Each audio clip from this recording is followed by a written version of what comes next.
मुश्किलों का हल। हेलो दोस्तों, मैं आ गया हूँ आपका दोस्त एक नई कहानी के साथ। दोस्तों, अगर मेरी ये कहानी आपको अच्छी लगे तो लाइक शेयर सब्सक्राइब जरूर कर लीजिएगा दोस्तों। तो दोस्तों, महात्मा बुद्ध जी के समय की बात है। अजातशत्रु नाम का एक राजा था। उनका राज बहुत अच्छा चल रहा था, किंतु कहते हैं ना कि समय हमेशा एक जैसा नहीं रहता। ऐसा ही अजातशत्रु के साथ हुआ। राजा कई मुश्किलों से घिर गए और उन मुश्किलों से बाहर नहीं निकल पा रहे थे। उन्होंने कई युक्तियां अपनाई लेकिन असफल रहे। एक दिन उनकी मुलाकात एक तांत्रिक से हुई। राजा ने तांत्रिक को अपनी मुश्किलें बताईं। तांत्रिक ने राजा की बातों को ध्यान से सुना, फिर उसने एक उपाय बताया। तांत्रिक ने कहा, आपको पशु बलि देनी पड़ेगी, तभी आपकी मुश्किलों का समाधान होगा। पहले तो राजा काफ़ी सोच विचार में पड़ गया, लेकिन उन्हें जब कोई भी रास्ता नहीं दिखा तो उन्होंने तांत्रिक की बात मान ली।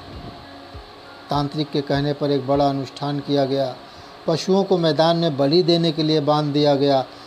संयोगवश उस समय महात्मा बुद्ध राजा के नगर में पहुँचे। वे उसी स्थान से गुजर रहे थे जहाँ पर राजा ने अनुष्ठान कराया था।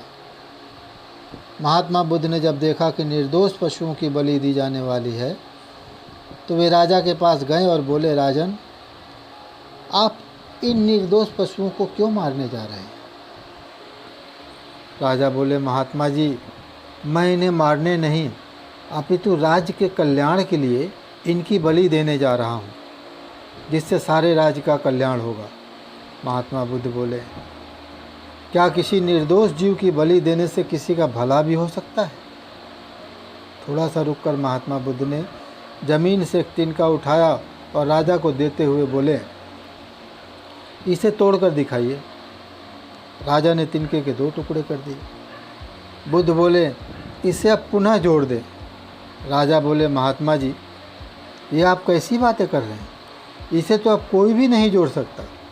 तब बुद्ध राजा को समझाते हुए बोले, राजन, जिस प्रकार इस तिनके के टूट जाने के बाद आप इसे नहीं जोड़ सकते, ठीक उसी प्रकार जब आप इन पशुओं की बलि देंगे तो यह निर्दोष जीव आपके कारण मृत्यु को प्राप्त होंगे और इन्हें आप दोबारा जिंदा नहीं कर सकते, बल्कि इनके मरने के बाद आपको जीव हत्या का दोष लगेगा और आपकी मुश्किल कम होने की बजाय और भी कहीं अधिक बढ़ जाएंगी, क्योंकि किसी भी निर्दोष जीव को मारकर कोई भी व्यक्ति खुशी प्राप्त नहीं कर सकता। आपकी समस्या का हल निर्दोष जीवों को मारने से कैसे हो सकता है? आप राजा हैं, आपको सोच विचार कर निर्णय लेना चाहिए। अगर आप सच में अपनी मुश्किलों का हल चाहते हैं तो दिमाग से काम लीजिए। मुश्किलें तो आती जाती रहती हैं, यही ज़िंदगी का सच है। निर्दोष को मारने से समस्याएं नहीं समाप्त होंगी, बल्कि उसका हल आपको बुद्धि से ही निकालना होगा।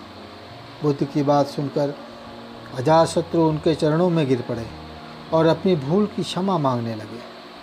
अजातशत्रु ने ऐलान करा दिया कि अब से उनके राज्य में किसी निर्दोष की हत्या नहीं की जाएगी।